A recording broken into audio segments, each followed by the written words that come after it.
mailed to you, right, in the classroom. So just very quickly, it's the usual sort of deal with the sites. Okay, so you've got key terminologies, right? All of these words, very important, very useful. Okay. Right, there's all the syllabus as per usual down the bottom. The slides are on that page, slides and worksheets. So all of the theory behind economic development will sit in and through here. Okay, some extra notes, etc. A couple I need to tidy up still. Now I've also put in some practice questions, right, so that you can see the sorts of ideas that they're going to ask you about in the exam. Now, obviously, in your mock exam, and thank you very much for all the efforts that you put in with regards to that, in your mock exam, you actually didn't have economic development questions in there, so to speak. And there are a couple of different ways the economic development questions could arrive. Now, quite clearly, you can have, right, good old-fashioned paper 1 multi-guess questions, right? So they can be in there. But we can also have some paper 2 questions on economic development, and they would be quite interesting, right? Because in that case, you're looking at understanding and interpreting data, okay, that you've got, and the questions will be quite large and quite involved. Now, obviously, I've just screenshotted the questions that are in there, right? There are explain-based questions. There will be policies with regards to economic development questions. All of those will actually be in paper 2, potentially. And it could be, you know, the very big theory question, question number 1 in section A, which has a whole lot of data for you to interpret, okay? Then a whole series of questions. The questions go from A through to H, right? So in that question, question 1, you could have, as you saw, a table, a data sheet about a country, a developing country, and then basically all of the questions in there will be more or less related to economic development. Or it could be one of those short questions where you've got a short case study and 4 questions, and you've got to try and figure out which question to answer, okay?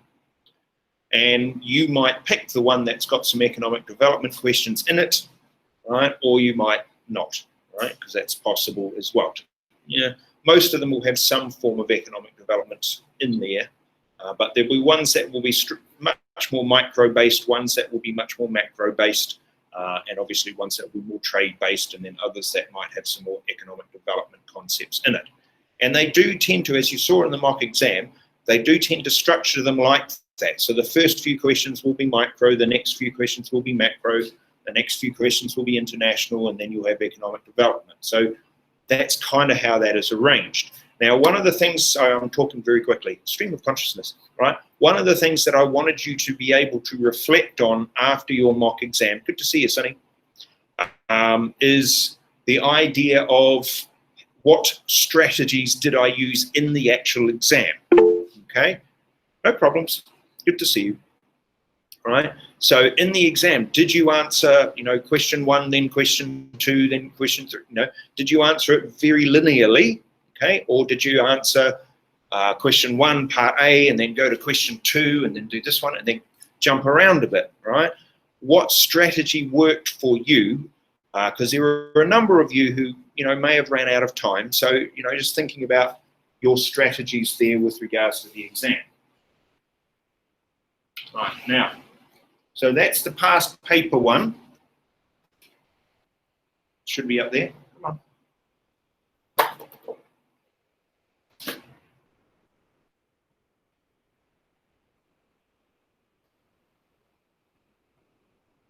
Okay, give me a second.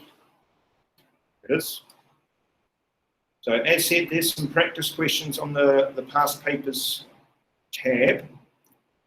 I've linked in the revision sites per normal, so you've got Tutor2U and of course your elearneconomics.com site.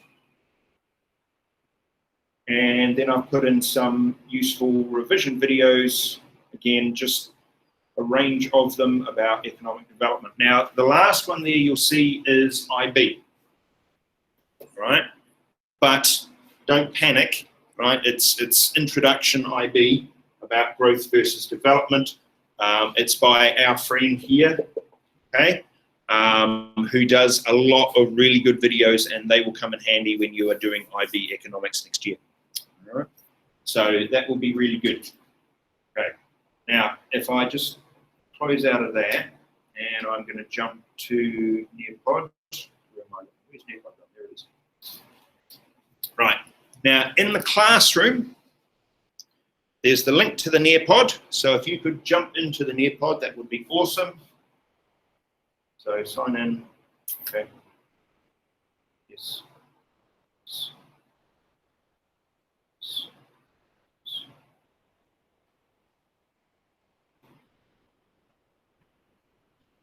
What you do is you click on the link and it will ask you to join, for those of you who haven't done it.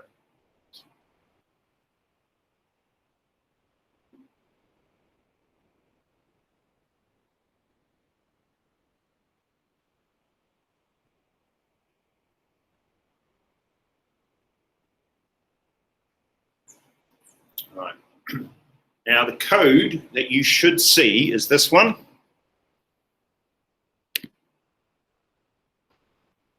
Not sure why it's not showing up on there, but that's all right.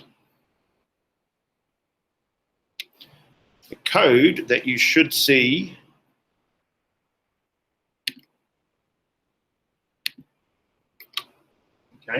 is MTUFY, right? That should be in the link. So that's the code that you're going to use to join the Nearpod presentation, right? So if you leap into that right now, that would be fantastic, right? MTUYF. I see there's a number of you who have already jumped in. That's brilliant. If you could, the rest of you could join.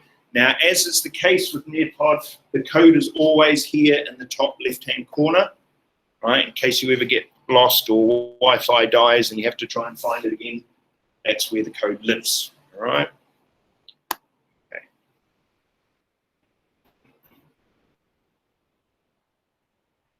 Now I want to press on just a little bit here. Hold on, if I go back here, see that you're in there.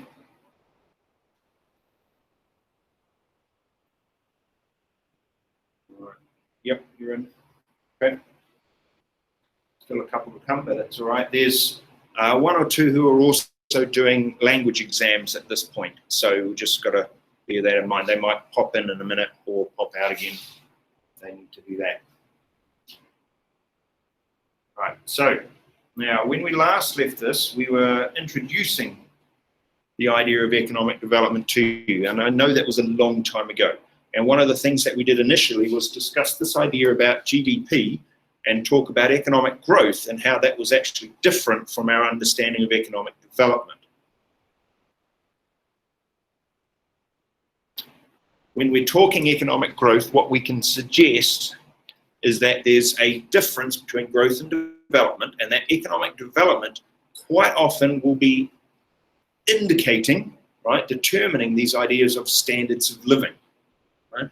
This idea that even though you could say, well, GDP increases, therefore leading to a standard of living increase, it's that standard of living increase that we are thinking about when we are talking about economic development. Okay? But it's also a broader topic than just standard of living, because it will contain ideas about access to education and healthcare. It will contain ideas about the environment and environmental standard and all sorts of other ideas as well. Right, we introduced you to the idea of HDI, the Human Development Index. All right.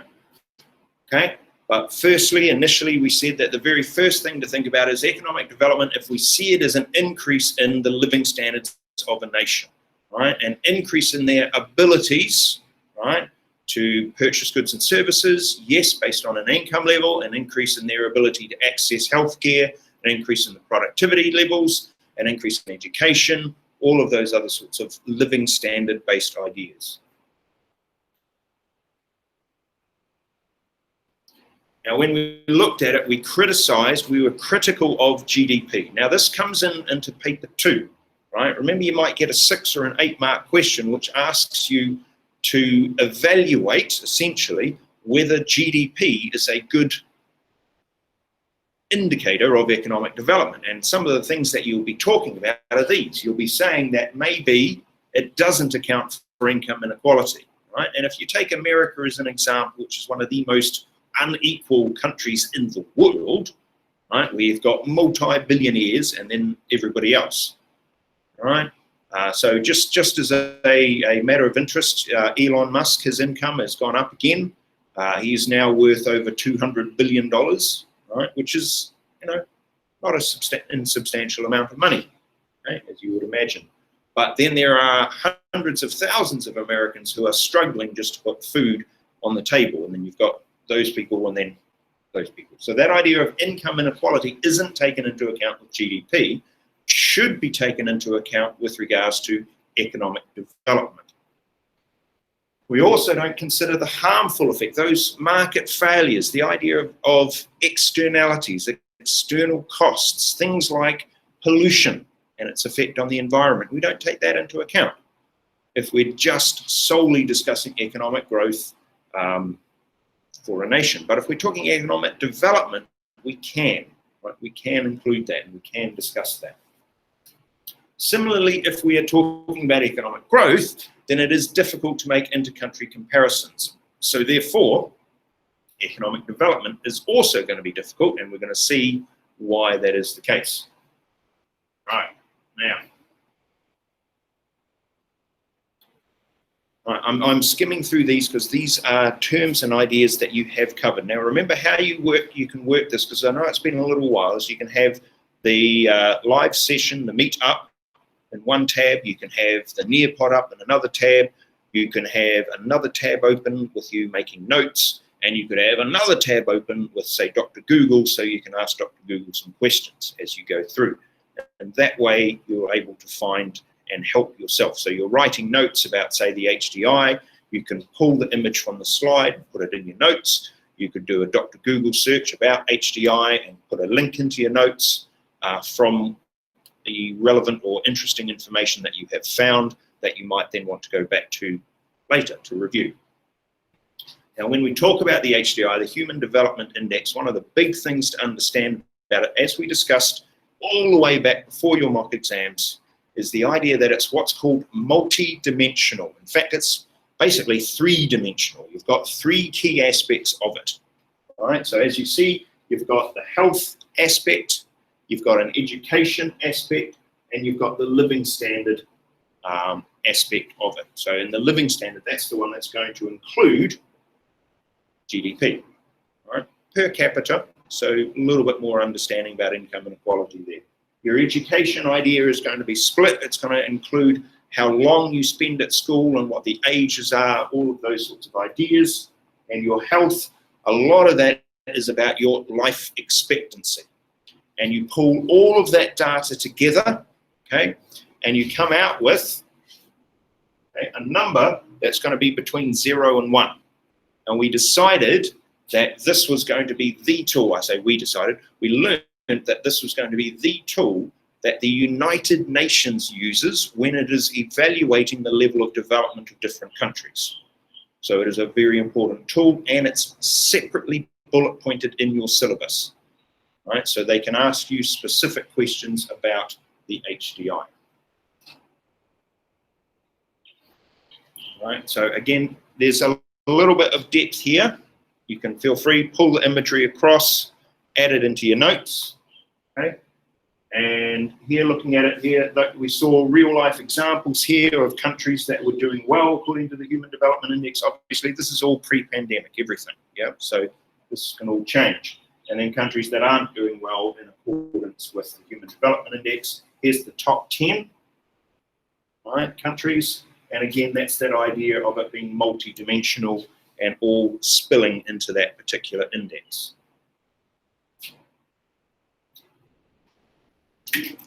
However, the HDI, as we said, still doesn't take into account impact on the environment.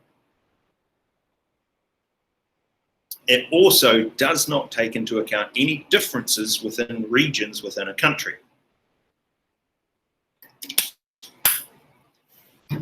So I guess what we're trying to say is that there's no perfect indicator of economic development.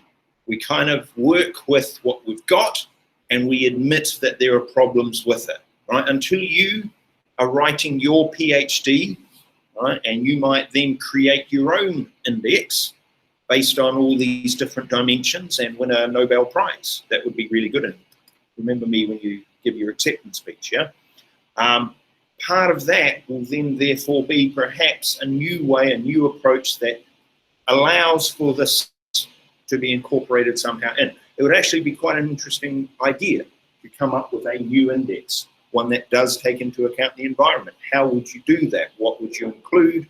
What variables? How would you account for those variables? And likewise here, this idea of regional disparity. How would you account for that inside the HDI? Statistically, mathematically, all of that, that would actually make a really good PhD.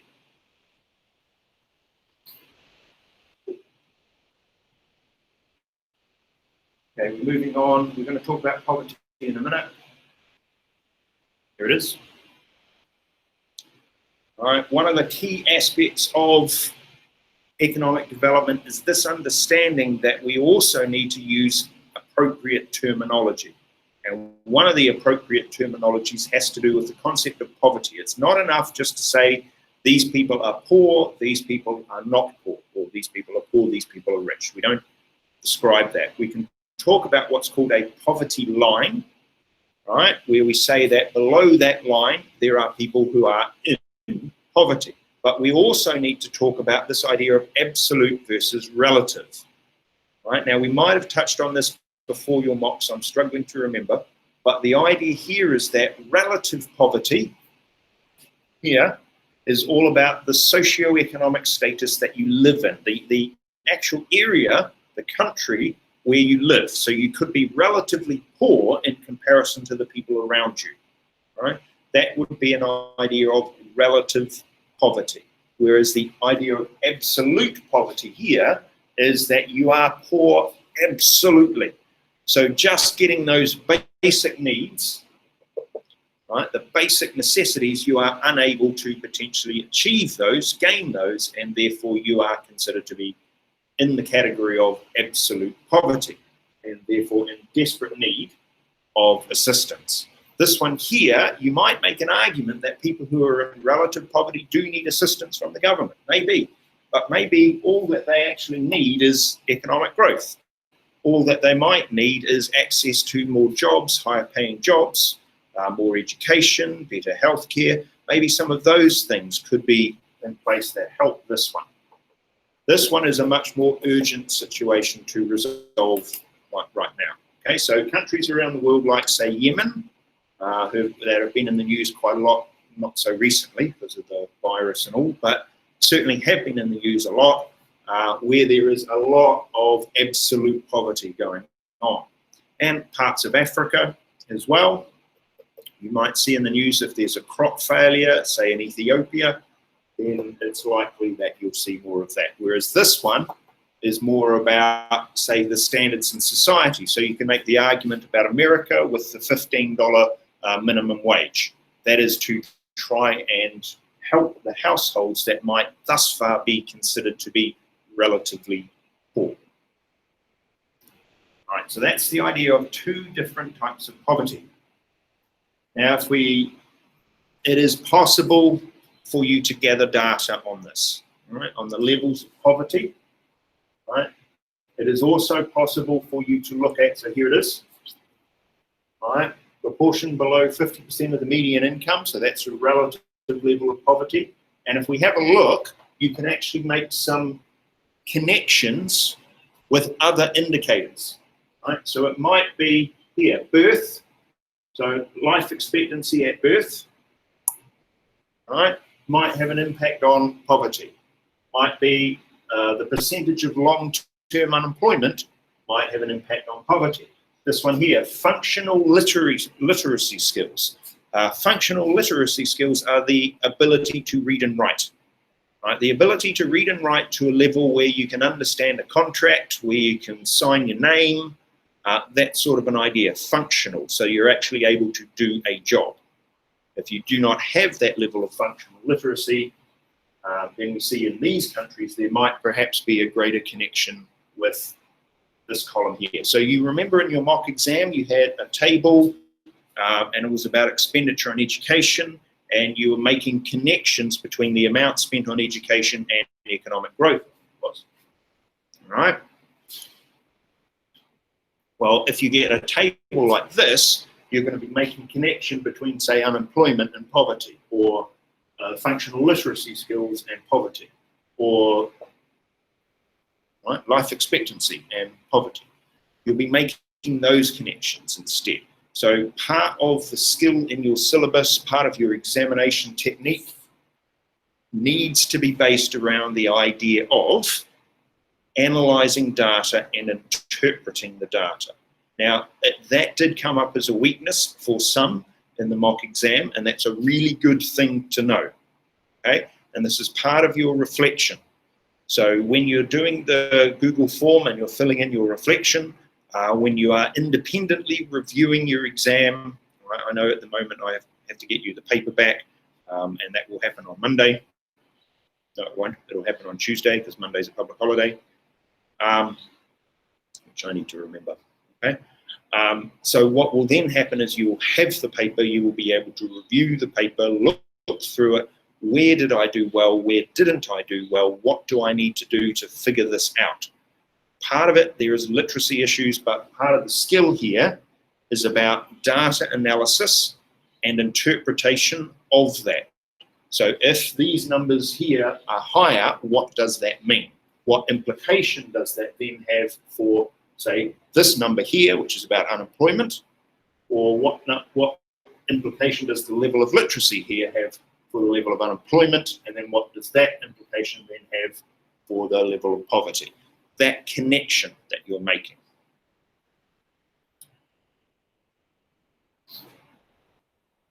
Now, if we were in class, this is what I'd be wanting you to do. I'd be wanting you to have a look at one country and 3 standard of living indicators like literacy, poverty levels, and education.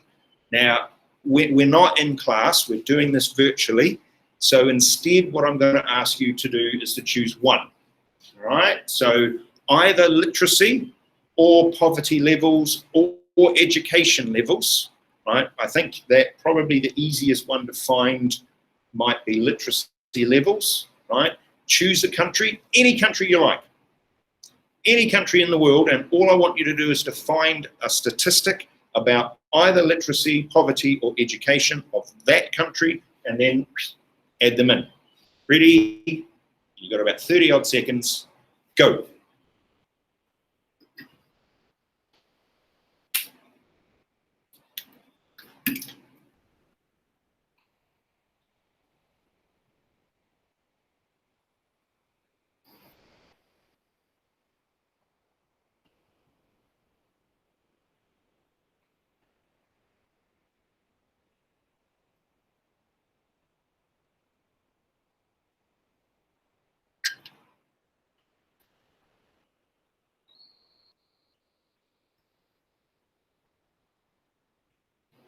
Who's going to be the first? Who's going to be the fastest? Any indicator you like. Literacy, poverty, or education. Any country you like. Could be Malaysia. Could be China. Could be Korea. Could be Vietnam. Could be Chad in Africa, because such a country there is.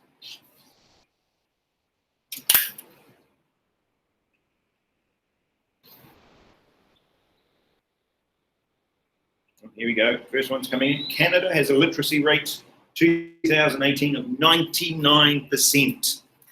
99%. I'm guessing of the adult population, because if you're looking at children, it probably isn't fair. But 99% literacy rate in Canada is very good. US literacy rate is apparently 99% as well. Yeah, you'd have to agree with that, but there is a lot of evidence that might suggest contrary to that, unless you're talking perhaps digital literacy, maybe, right, where you've got them reading things online as opposed to an actual book, All right. One of the scary ones that they did an interview on one of the talk shows where they went out into the street and they asked people to name the last book that they had read. And it was quite scary as to how many hadn't read a book in decades. It was quite scary when you think about it. 68% of the Indian population live under $2 a day. Wow. Over 30% have even less than $1.25 per day. Right? That's a scary statistic, and one that the Indian government will be wanting to work on to improve with regards to the living standards there. Literacy rate in Thailand is only 93.7%. So therefore you can do a comparison between Thailand and other countries. And you can say in Thailand, this is the literacy rate. In America, this is the literacy rate. So in order to progress, we need to improve this level of literacy. How might we do that? What are the government policies, etc.? Oh, here you go. Oh, good work, Sonny. South Korea, what have you got? Literacy rate, 97.9. That's quite interesting. So the literacy rate in South Korea is actually only marginally better than the reported literacy rate in Thailand, and is less than the literacy level in Canada and the United States, from what you have discovered. Our poverty level is 14% right now. That will be probably more relative poverty, I would suggest, as opposed to absolute. It is South Korea, right? Now, that's 14%. That's not far off 1 in every 5. Not far off, okay? So that's quite a significant number. Education rate, 70%. Here we go, Japan, poverty level, 15%. See, again, maybe the current crisis that we're in is going to make some of these numbers worse, by the way. We have to understand that as well. But the literacy rate in Japan is apparently 99%. Good work, team. Good work. Here we go. Turkey, what do we got there? Literacy rate of 96%. Yeah, there you go. See, 15 and above. It tends to be, that's the criteria that you use for 15 and above. So they're considered adults at that level. Right? 96%. So that then is lower than the reported rate for Turkey. Yeah. Higher than the reported rate for some others, perhaps. Here we go. Equatorial Guinea. Higher than Equatorial Guinea. Right? But definitely lower than the United States and Canada. It has a poverty rate, again, of about 14%. Okay? So we're seeing this 14% occurring, 14 to 15% seems to be occurring quite regularly. So maybe that's a commonality across a number of countries. Norway, literacy levels, 99%. Poverty rate, Norway, goodness me.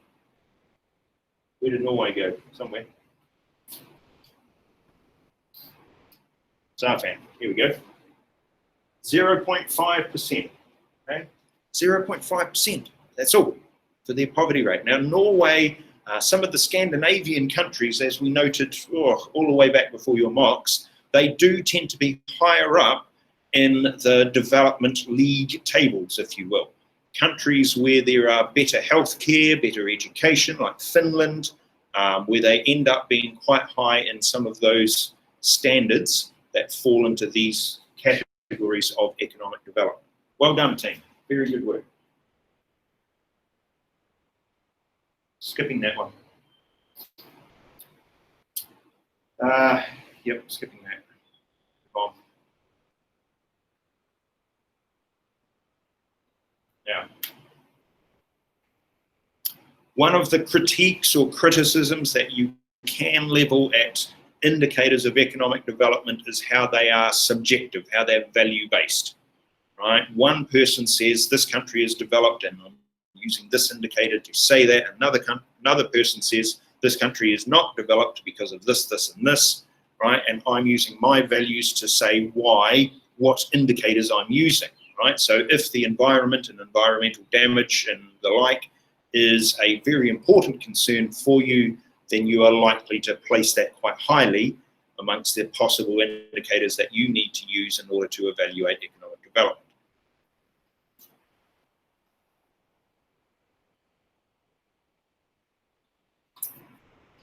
All right.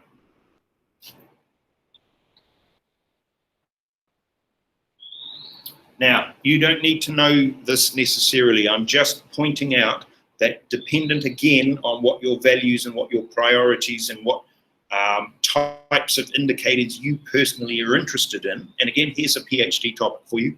You can find that information. You can create any and all types of index based on what you personally think is important.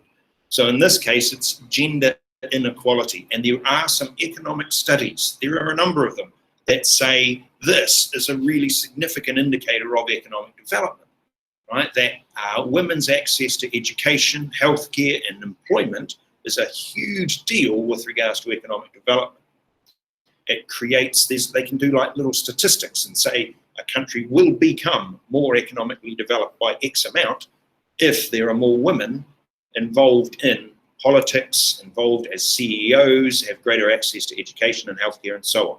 So countries where that isn't the case, right, it might be that they can make inroads or they can improve their level of economic development by simply reducing the level of gender inequality that exists.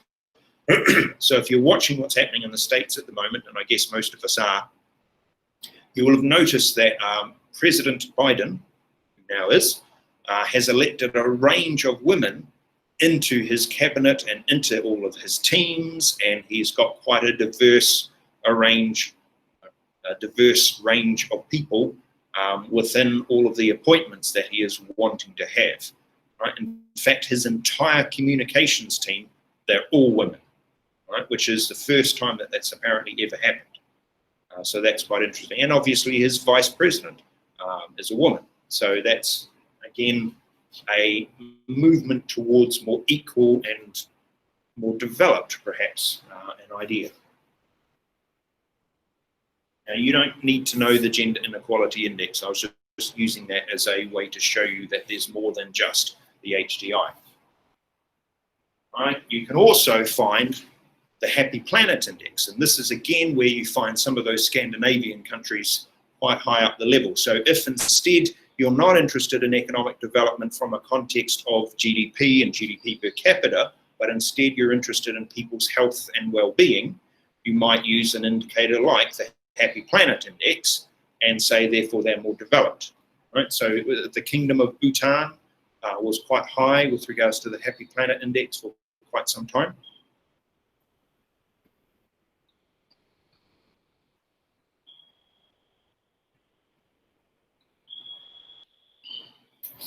Right. To summarize this, there are a range of ways that we can use to measure economic development and the standards of living. That we can very quickly, very easily work out real GDP and real GDP per capita. And that, therefore, tends to be a bit of a default measure. When we are wanting a quick way to figure out how developed a country is, we automatically leap to the idea of real GDP per capita. Okay? What is it? Compare it to other countries. Okay, it fits there. But we do need to have some sort of multi-dimensional approach, right? And we are also going to need to make international comparisons. So we need to make sure that whatever statistic we are using, it is going to be possible to do an international comparison with it.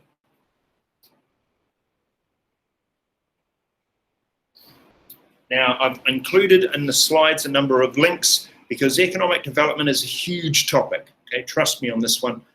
You can very easily write PhDs on just several aspects of it, right? But it is a topic that is really interesting and where we live at the moment, okay? Very important because Malaysia is technically classified, as I've said to you before, as a developing country, right? In theory, it was already supposed to have achieved the title of developed, okay? But now it's looking at a number of years going that it will be reached developed, right? But there is, for a number of us who we live here, okay, so you are experiencing a developing nation. Others of you might come from a developing nation, right? Others of you might be born in a country that is very developed, and so this is a different experience from what it is like at home. Say South Korea, for example, internet access, right, I'm going to say is very good, right? Just imagining, yeah. But compare that to here, where there's sometimes the Wi-Fi sometimes cuts off, and it's not quite as fast as you might be used to, and all of that sort of an idea. The idea of living standards amongst different countries. There will be some of you who feel that economics is what you're wanting to do in the future, going on into university and beyond, right? There might be some of you who think economic development is a topic that is a passion to you, and therefore you want to take that into the future again as a possible career, because this develops policy which can then governments can use, and you can then help countries. And it might be going to help a country that you were born in, or a country that you know, or a country that you were raised in, okay? Because that's what you want to do. So I've included some extra resources into the slides for those who want further expansion on the topic. Now, there's an economic theory called Trickle-Down Economics that came about in the 1980s. Ronald Reagan was a very big fan of it, and the previous US president, whose name shall remain nameless, right? Should be Mud by now, shouldn't it? He was a big fan of Ronald Reagan, and he was also a big fan of Trickle-Down Economics.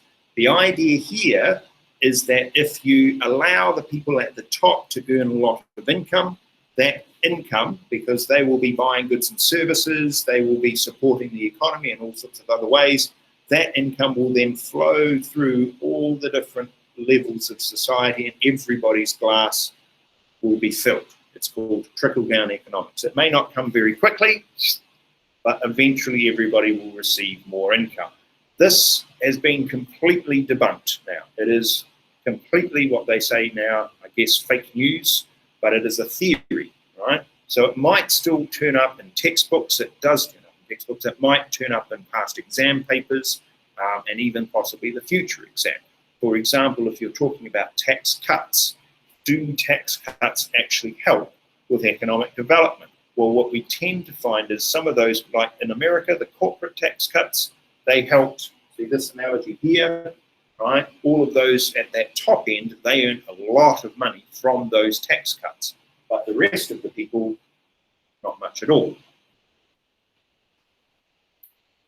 And if we have a look at the graphs, we see this occurring. And even now, in the middle of a global pandemic, we are still seeing this. As we talked about before, Elon Musk earning, he's like $200 billion, right, with his personal wealth at the moment. Whereas everybody else, yeah, or further down. Okay, so that gap has gotten wider, and obviously the pandemic isn't helping. But when you're talking about countries, we're talking about income inequality within countries as one of the indicators of economic development. When people are suggesting trickle-down economics as a possible solution to it, we have to say, yeah, no, doesn't work. So that was a New Zealand expression, yeah, nah, which means no, doesn't work.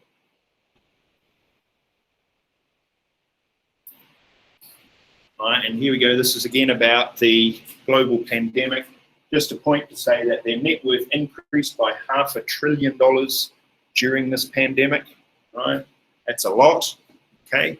And if you've been watching the news, you'll have seen that somebody in America won a lottery just yesterday, and they won $1 billion US in the lottery. Good for some.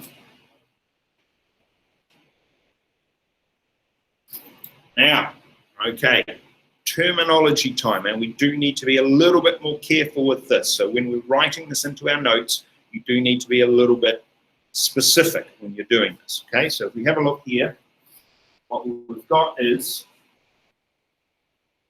a classification system for different developing countries, right? So at the top end, you can say that countries are developed. They're economically more developed. They are developed, right? Then you're going to go through the different levels, right? And you're going to be looking at the countries and saying, how developed are they, okay? So you might say that they are less developed countries, so LDC, so that turns up quite a bit in the news and textbooks, etc. A fuller explanation of that is less economically developed countries. Okay? You might have what's called a lower middle income country, or LIMC. You might have what's called an upper middle income country, or UMIC, right? Now, they're all based on the level here, as you see, of GDP per capita, or in this case, GNI per capita. Now, you can, again, make international comparisons with this, but this is, again, the quickest way to figure out, is a country developed, is it developing? And so a lot of governments around the world will use this as a tool to say very quickly, bang, that's where they are. So when they are making comparisons between China and Chad, right, or Malawi and Malaysia, or Mali and Malaysia, right, or the Senegal and Singapore, right, I'm using the letters with the same names, yeah, they're probably going to jump to these as the quickest way to figure out which country is more developed. So chances are that can appear in a table form, it can appear in your descriptives with the questions, right, and you will be expected to be able to explain what it means. Different income levels per capita will graduate the country at different levels of economic development, where the lowest level, or LDC, less developed countries, suggests at most they're earning $975 per person. So if it's less than that, yeah, then there are potential issues poverty-wise as well. If it's a lower middle income country, then it's higher than there, but less than $3,855 per person. Now, if you're wanting, you can do the quick calculations in your head or in your calculator, multiply it by around about 4 to figure out Malaysian ringgit. Okay, so it's not far off 1 to 4 this sort of time. So here, that's for upper middle income countries, you're looking at around about at this top end, because that's 11,905, so that's over 40,000 ringgit per person. Now, you've got to say that that's per year, potentially, or it might be per month. It can't be per month. It'll be per year, I would say, right? Which therefore suggests that that low income, less developed country, that's a very small amount of money on a per day basis, which is what you were discovering when you did the statistics just before. So, very quick bit of research. Is Malaysia an LDC? How would you know? You need to work out what is Malaysia's current USD per capita. Ready? Go. So GNI per capita in USD.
Good work, Fang Jin.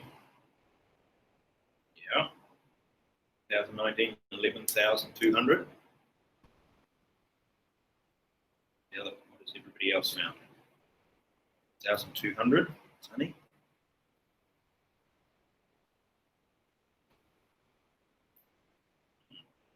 Work.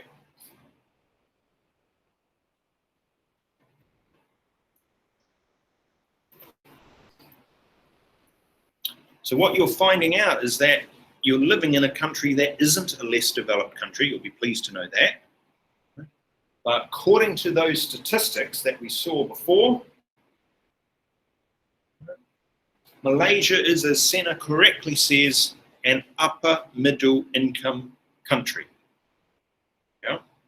Which means effectively one step behind full development. Yeah? Now you might look around and go, what, where, what, how, what, right? You know, you might drive past the motorways and you might see people living under the bridges and think, what, how can we be one step away? But you do have to understand that this is on a GDP per person basis. So the calculation isn't these people have got that income, right? We're saying that if you average the GDP across the whole country, that's what you're going to find. Yeah.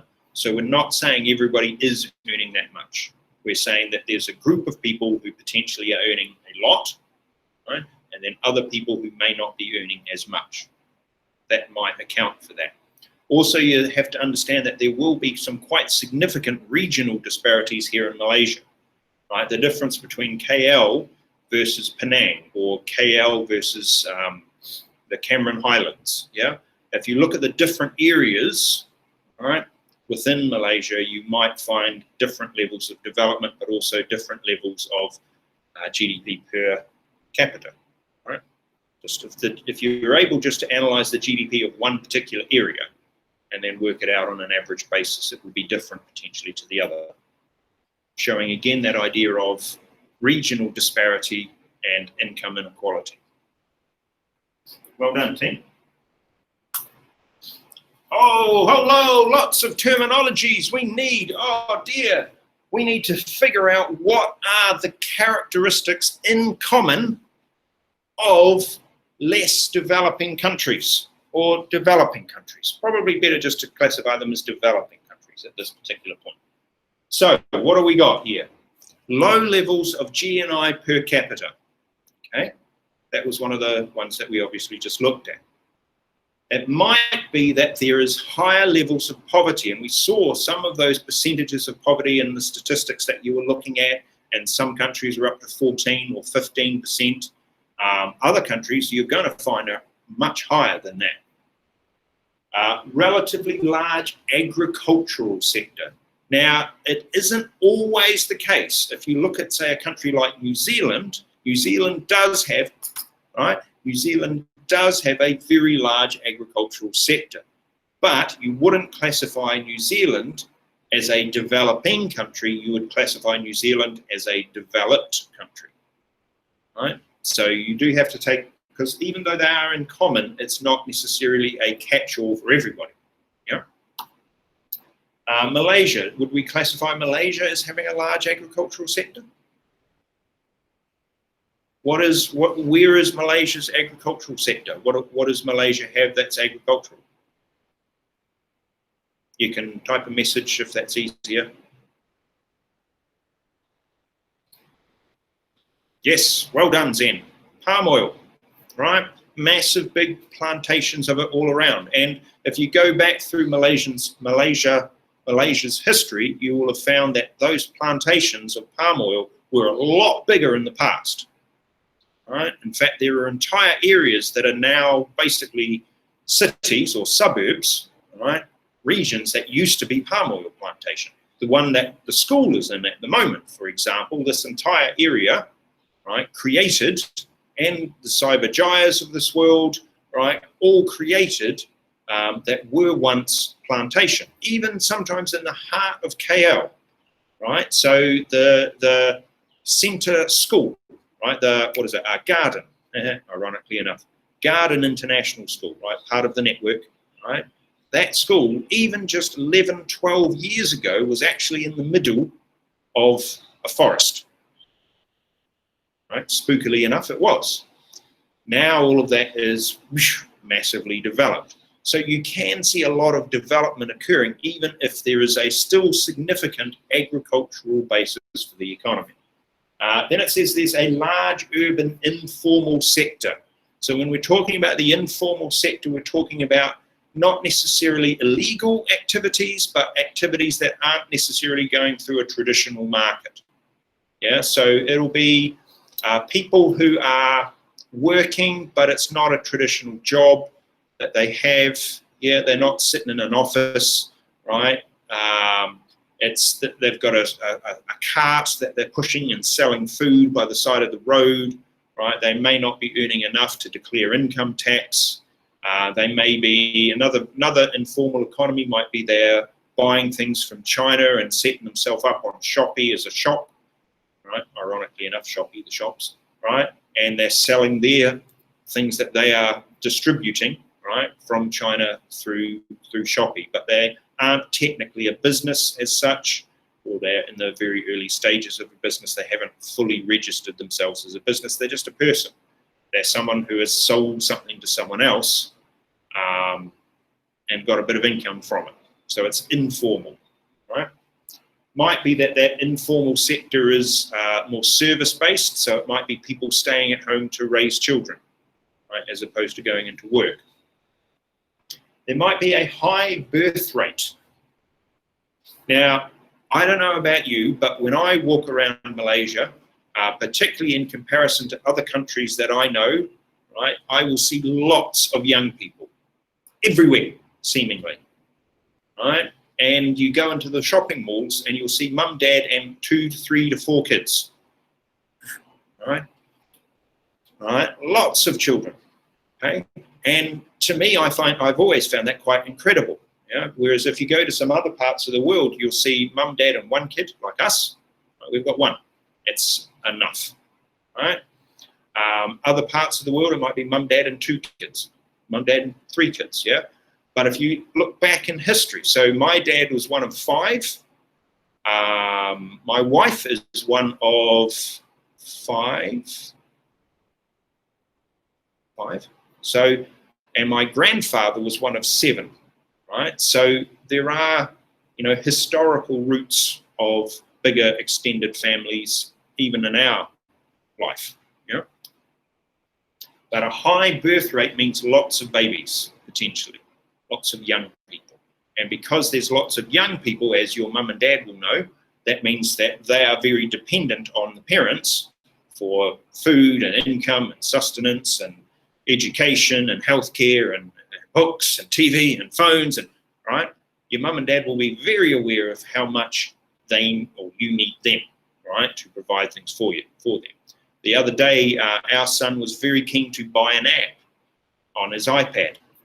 Yes, he's got an iPad at 7. Yes, absolutely. And I said no. Of course, that caused absolute chaos, right? As you can imagine, being told no, he's not allowed an app, but it's only this much money. Turned out the app was this much money per month in basically perpetuity, and it was in American dollars, right? I think it was like $3 American per month for the rest of your life sort of idea, which turned out to be a bit of money. Yeah. So therefore there are dependency ratios, right, where young people depending on the parents. So more young people, bigger dependency ratio. Low levels of health, low levels of education. Again, you're trying to find common characteristics. And when we looked at literacy rates, right, for some of those countries, when you looked at education levels for some of those countries, right, might be you look at the life expectancy numbers and you might say, wow, why is it that someone in Japan has a life expectancy of, whereas someone in Guatemala has a life expectancy of, right? Okay. And again, in your exam, in paper 2, you can, possibly see tables where there are different life expectancies or education levels, and you might need to do a comparison and discuss what is common amongst developing countries and what isn't common. Low levels of productivity, and again, you can find almost anything online, as I'm sure you're aware, but you can find productivity level indicators around the world and work out which countries are more productive than which other ones, right? Now, I grew up in New Zealand, right? Our next door neighbours was a country called Australia, right, which you may have heard of as well. They're very loud.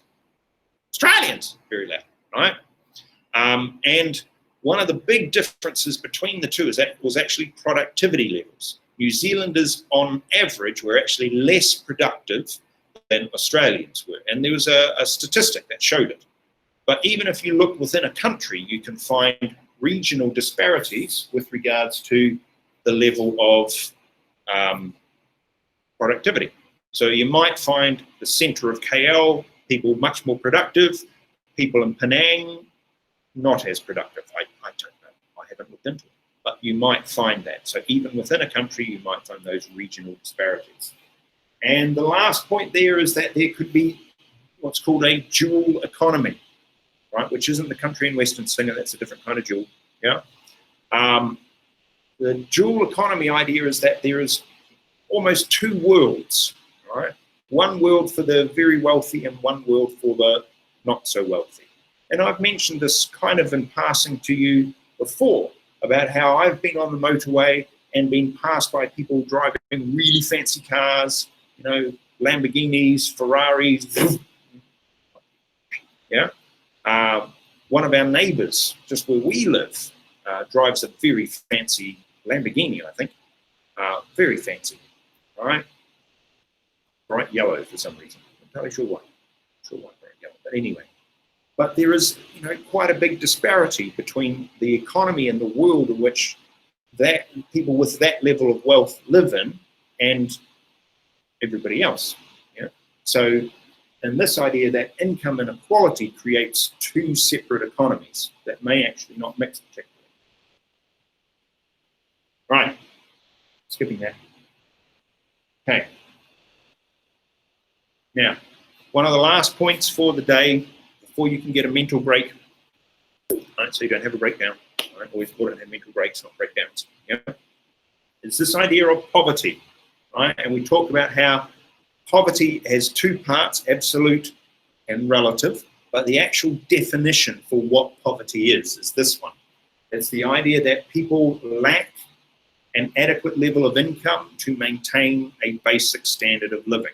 So whether that is a basic standard of living relatively, based on the accordance of the people that they live with or live near, or whether that is a lack of wealth and income to sustain that basic necessity of life, in which case it's more absolute level of poverty. Poverty and the reduction of poverty we do tend to see as being a key macroeconomic objective, particularly for economic development. So that's something that we need to make sure that we are aware of. Right, now I think, yeah, there's an image about relative versus absolute poverty. Now, again, in the slides, I put a couple of videos in case you're interested. This one's a song about what's called First World Problems by one of my favorite comedian singers called Weird Al Yankovic. And he sings about what's called first world problems, with the idea being that some people will consider themselves to be disadvantaged even though they have all the advantages in the world, right? It's a comedy take on that idea. This one here is the same basic idea, but in reverse. So it's people in a developing country who are quoting lines about a lack of access to, right, whatever the problem is, okay? But they're quoting it in the developing country. So it's that idea of a surrealness about what they're saying. So they might be, you know, standing there with no access to running water and talking about that they feel bad because they don't have access to Wi-Fi. You know, it's that idea of a surreal placement. Was it English juxtaposition? Something along those lines? A surreal juxtaposition. An unusual connection of ideas in both of these two. So I thought I'd include them. Now, normally, again, I ask learners to do a group project about the poverty cycle. What does it mean and how do you fix it? Now, all I'm asking from you for today is to work out what the poverty cycle means. That's it. Okay? So in between now and tomorrow, what I would like you to do is to work out what the poverty cycle means. Okay? So that's going to be quite important. It's a separate bullet point in the exam They can ask you about it. They can ask you, what is it? They could ask you, how does it affect people? They could ask you, will this government policy affect the poverty cycle? That sort of an idea. Right? That's the approach that they might take. All right, ladies and gentlemen, what we're going to do is we're actually going to finish there for the day. You need to review, okay, concepts that we've learnt about economic development, add to your notes, flesh them out. You need to be reflective about your exam. If you haven't already filled in the Google form about it, please do that. That would be very useful. You also need to understand a couple of other things, right? First thing to understand is, well, poverty cycle, finding definition for that. That tomorrow, tomorrow's lesson, yes, tomorrow's lesson will be an activity set for you, right? I will post an activity into the classroom. There will be no live meet tomorrow because tomorrow is parent-teacher conferences for year 13s. All right, so I will be doing the conferencing with them. You will be having an activity set for you. The activity that will be firing out into the classroom, well, won't come out today, it'll come out tomorrow. Set it for tomorrow, I think. I'll double check that. And what it is it's an 8-mark question. But there's a difference. Each one of you is going to have a different question. See what I did there, right? And your question is going to be specifically tailored to you, right? It is 8 marks. The idea is that you'll be typing it up perhaps in the computer, or you can handwrite it, up to you. And it will be a whole page, essentially, of A4 at least, of writing, right? It is to get you into that habit of writing at that level. For an 8-mark question, you desperately need to write up to about a page with diagrams, potentially models. For the diagrams and models, you might like to just draw them and put the photo in. If you're doing it online or if you're doing it by hand, you might like to take the photo and put the photo up, because what's going to happen is it will be a document, it will have your name on it, it has your question next to it, and then next to that, you will then put the link to the work you have done in it. Right, there's going to be another column, but I'll explain that column on another day. Right, so that's what will happen tomorrow, which is Tuesday. Right, so Tuesday's lesson, there will be an activity set that I'll be wanting you to work through. Now, the deadline for that activity will be the following Tuesday, because we don't see you again on Monday because of the public holiday. That following Tuesday, I'm expecting you all to be back in class, or as many of you as can. That would be great, in which case you'll get your papers back as well, so you'll be able to add those to your revision file and keep working your way through those. Because remember, with your exam, your mock exam, there were questions you didn't answer. So even within the mock exam, you made a choice. I'm going to answer this question, not that one, paper 2, right? So therefore, there are paper 2 questions that you haven't answered. And one of the things I said to the year 13s is, you made a choice as to why to not choose those questions. Usually, the reason why you didn't choose those questions, it's not in every case, is because you felt you would do better in the questions that you chose. So therefore, what you've done in your head is you've said, I have a weakness in those questions. So therefore, those questions are going to be really important for you to answer. Right, so the questions that you didn't answer, therefore, are going to form part of the background of some of the research that we're going to be, revision that we're going to be doing going forward, as well as a whole range of other things as well. All right, team, so what is the poverty cycle? I'll post that in. Prepare yourself for that activity that will be arriving tomorrow, which will be the 8-marker, reflecting on the exam. Please make sure you're doing that. I think your head of year has possibly sent you stuff about reflecting on your exams, or will, or I don't know, or your tutor or somebody, yeah? But that is really important, because you need to start making plans now. If you haven't already, you need to start making them now for your revision and what you're going to be doing in the lead up to your May exam. Now, yes, there's a chance, and if you've been watching the news, right, the UK is going through ups and downs with regards to whether they will hold the exams or not. Now, it could come to it that your exams are actually cancelled. Okay, it's possible. Happened last year, could happen this year. That doesn't mean, oh, I'm just not going to do any study, right? You still need to work hard, because they might happen, right? And if they happen, you need to be ready for them, right? Now, if they don't happen, then yes, your mock results we're going to need to look at those as potentially part of what we use to judge, because we then potentially need to send off a predicted grade for you off to the CIE people, okay? So bear that in mind too, right? Otherwise, as we'd say, oh, and then next thing, sorry, apologies, next thing to bear in mind is that next week also, as well as having Monday off, right? And Tuesday you'll get your exam papers back, so you might be back in class. You've also got something else happening next week, which is parent-teacher conferences for Year 11.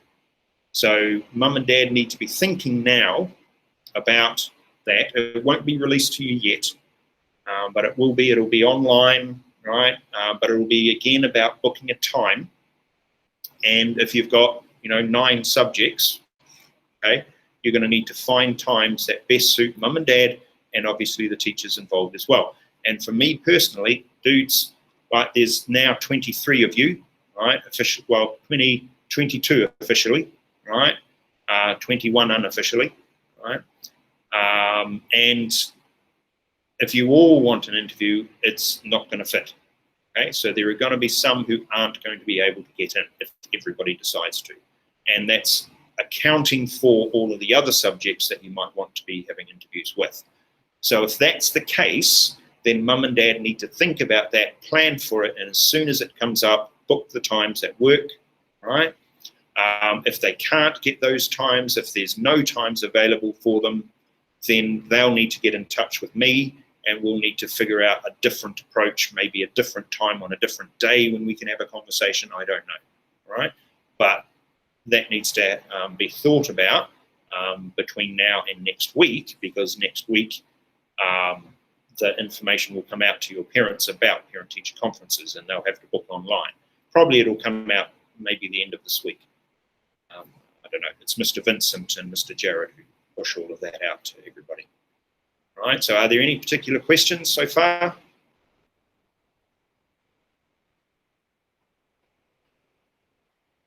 No?